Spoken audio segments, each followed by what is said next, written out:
신홍의 뉴스 정면 승부 3부 시작하겠습니다. 고위공직자의 재산 변동 내역이 공개되면서 부동산 문제가 논란입니다. 상가 건물 매입 논란 하루 만에 사의를 표명한 김의겸 청와대 대변인 물론이고 장관 후보자 인사청문회 과정에서도 다주택 문제가 지적이 됐는데 국회의원들도 예외는 아니었습니다.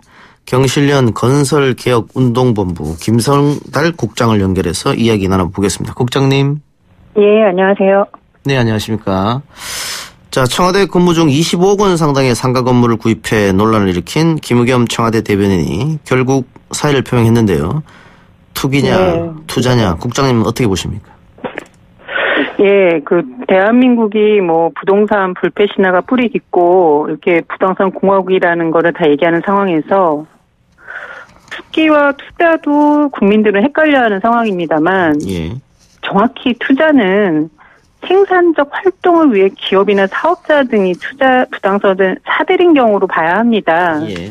따라서 이번에 대변인 사태 같이 주거뿐 아니라 임대 소득을 염두에 두고 부동산을 사들였다면 이건 사실은 국민들로 봐서는 투기에 가깝다고 보여지는 거죠. 예. 그래서 매우 더군다나 부동산을 사들인 시점이 집값이 매우 폭등한 시점이었기 때문에 매우 부적절했다 이렇게 보여지는 겁니다. 예.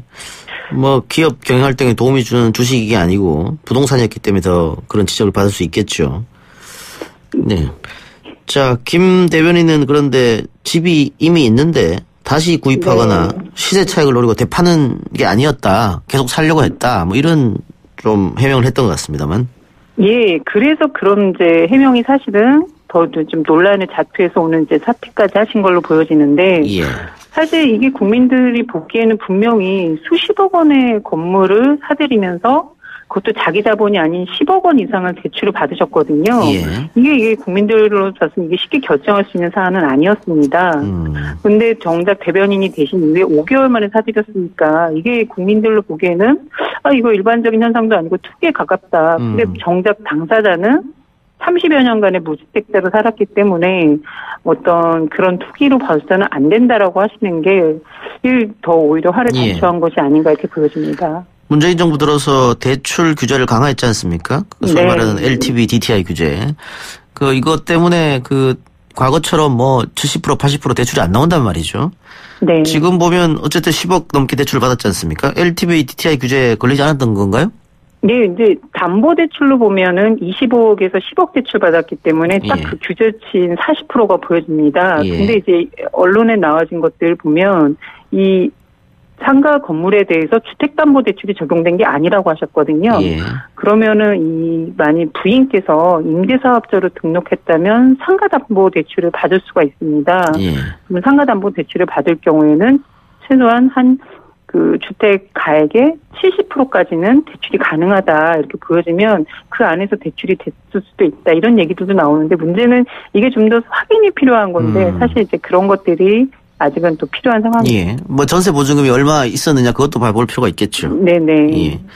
자, 지금 김의겸 대변인이 건물을 산 흑석 9구역 재개발이 확정된 곳이죠. 그렇죠. 예. 지금 예. 네. 지금 그 건물 상태로 봤을 때는 저게 25억 원의 가치가 되는 건물인가 이렇게 생각할 수 있습니다만은 네. 재개발이 확정됐기 때문에 재개발이 돼서 아파트 단지가 들어선다면은 가치가 오를 것이다. 이렇게 지금 많은 분들이 판단하는 것 같아요. 네. 흑석 뉴타운 사업은 이미 총 7개의 사업이 지금 진행 중입니다. 이미 분양된 사업들도 있는데 7구역에서 분양된 아파트의 경우 웃돈이 2, 3억 원 이상이 형성되는 상황이라는 게 지금 언론에서 쉽게 확인이 되는 상황입니다. 예.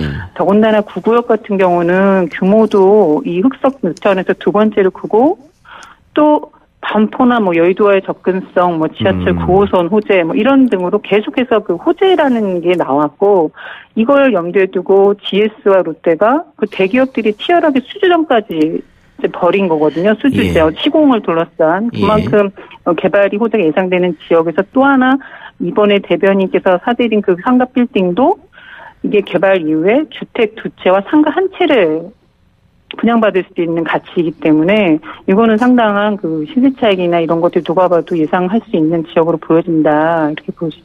예. 자, 김의겸 대변인뿐만이 아닙니다. 공개된 고위공직자의 재산 변동 내역을 보면 상당수 고위공직자가 강남 등의 고가 아파트를 소유하고 있고 또 집도 여러 채 가지고 있는 걸로 확인이 되는데 물론 사정이 있으면은 다주택자일 수밖에 없는 경우도 있겠죠. 다만 고위공직자들이 이 문제를 너무 안이하게 판단하는 게 아닌가. 국회의원 포함해서 말이죠. 그런 생각이 듭니다. 네, 고위공직자들 상당수가 강남의 주택을 소유하고 계시고 또 다주택자입니다. 근데 이제 국민들이 국민을 위해서 열심히 일해달라는 자리에 계신 분들이 왜 이렇게 재산이 많은가. 예. 이게 좀 놀랍기도 하는데 또 문제는 불법이 아닌 이상 많다라는 것 자체가 문제가 아니라는 인식이 팽배한다는 겁니다. 예. 근데 사실 대한민국이 부동산 불평등으로 무주택자 청년들의 어떤 헬조선 얘기까지 나오는 상황에서 네. 이 정책을 개발하는 사람들이 부동산이 많으면 과연 부동산 불평등 해소를 위한 정책을 제대로 추진할 수 있을까? 당연히 회의적으로 생각할 수밖에 없거든요. 예. 그런 사례들이 여러 가지 법안이나 정책에서 다주택자들의 임대소득에 대해서 정당하게 과세하지 않는 거나 또는 보유세가 제대로 가지 않는 거나 이런 데서 드러나기도 했습니다. 김현미 장관께서도 이제 본인이 원래는 다주택이었지만 한 채 팔면서 다주택자들에게 집을 팔라고 메시지를 넘기셨거든요. 그리고 예. 임대사업자로 등록하고 세금을 제대로 내라. 이런 메시지 전달했는데 정작 이분을 왜 다른 분들, 수많은 고위공직자들이 정작 그 다주택자로서 투기화 할 수 있는 임대소득을 가져가고 있는 거는 게 이번에 다시 한번 드러난 예. 겁니다. 과거 30년, 40년 전만 해도 아무것도 없이 두 부부가 시작해서 열심히 벌면은 집 한 채 살 수 있다 이런 꿈과 희망이 있었는데 네. 지금 청년들은 그게 불가능한 거 아니겠어요?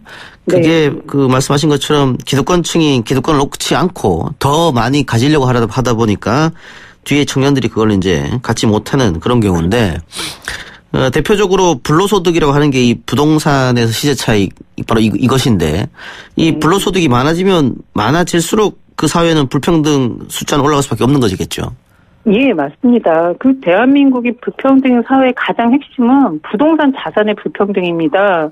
아무리 열심히 일을 해도 그것을 이번에 김의겸 대변인 사태에서 보여주셨는데 본인이 정작 그 고가 연봉을 받을 수 있는 고위공직자시잖아요. 예. 그런데도 30여 년간 무주택자로 살았던 것과 이후에도 노후를 불안하기 때문에 다시 부동산을, 그것도 임대소득을 염두에 둔 부동산을 사들였다라는 것만 보더라도 우리 사회가 열심히 일해서 돈을 버는 구조가 아니구나. 또 이번에 고위공직자들이 자산을 증가하는 과정을 보더라도 월급으로 드러난 자산보단 부동산 자산이 늘어나서 전체적인 자산이 늘어난 거 쉽게 또 확인할 수가 있습니다. 예. 이게 그대로 결국은 지금 이 불평등 사회가 고착화되는 원인에 이러한 구조가 있다는 거죠. 예.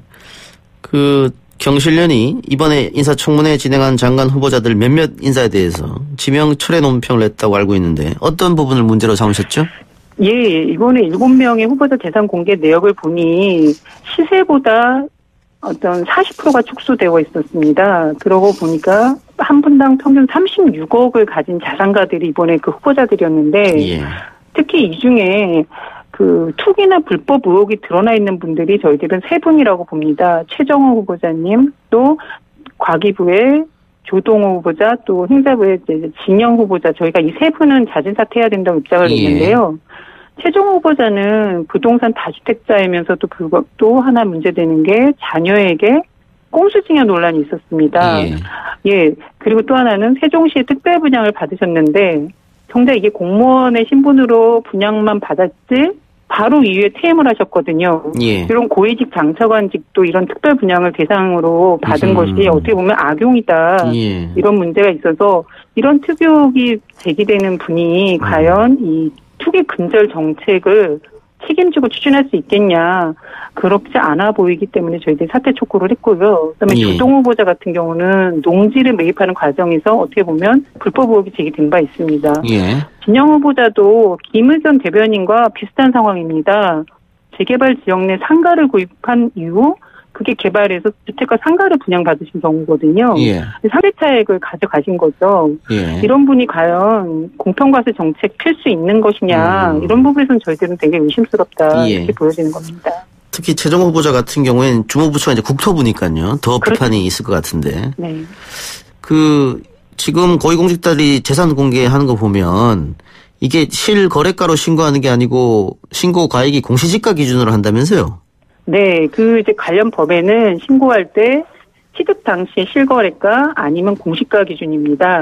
그 대신 이제 높은 값으로 이제 신고하게 돼 있는데 예전에 실거래를 하신 경우에는 당연히 이제 공시가로 신고하긴 법에 돼 있는데 하지만 저 적극적으로 이 고위공직자의 재산 공개 취지에 비춰보면 시세를 그대로 공개하라는 의미가 맞거든요. 그렇죠. 예. 예, 그리고 그걸 하실 수 있어요. 왜냐하면 저희들도 이번에 시세화를 쉽게 확인할 수 있기 때문에 이게 축소됐다는 논리를 할 수 있는 거거든요. 근데 이제 대부분의 공기공직자께서는 법을 고위 공시가격이다라고만 하시고 공시가격으로 신고를 했고 문제는 그걸 또 추진하는 그 정책을 추진하는 그 담당하시는 분들이 공시가격은 또 시세를 반영 안 하도록 가격을 결정하니 이 국민들로서 매우 답답한 상황입니다.